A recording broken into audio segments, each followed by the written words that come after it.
తమిడిహట్టి barrage నిర్మాణానికి 12,000 కోట్ల అంచనాలతో ప్రాజెక్టు ఫీజిబిలిటీ రిపోర్టు సిద్ధమైంది. ప్రస్తుతం తొలి విడత ప్యాకేజ్ 3 బరాజ్ నిర్మాణం, ప్యాకేజ్ 5 పనులకు సంబంధించి అంచనాలను డిపిఆర్ ఫీజిబిలిటీ రిపోర్టు తయారీకి ప్రభుత్వం టెండర్లను ఆహ్వానించింది. ఈ మేరకు ఆ పనులను దక్కించుకున్న ఏజెన్సీ సంస్థ ఆర్వీ కన్సల్టెన్సీ పిఎఫ్ఆర్ను ప్రభుత్వానికి సమర్పించింది. త్వరలోనే ఈ అంశంపై కేబినెట్లో చర్చించే అవకాశం ఉందని తెలుస్తుంది. తమిడిహట్టి నుంచి ఎల్లంపల్లి వరకు 116 కిలోమీటర్లు ఉంది.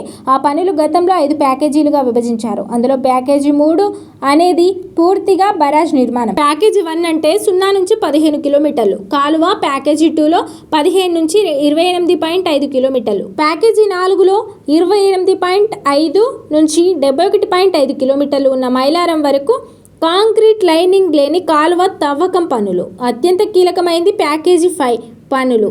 ఇందులో మొత్తంలో 44.50 కిలోమీటర్లు నీటి సరఫరా వ్యవస్థను ఏర్పాటు చేయాల్సి ఉంది. కానీ ప్రస్తుతం తొమ్మిడిహట్టి నుంచి ఎల్లంపల్లికి కాకుండా సుందిళ్లకు జలాలను మళ్లించాలని నిర్ణయించారు. తద్వారా దూరం ఆర్థిక భారం తగ్గుతుందని ప్రభుత్వం చెబుతుంది.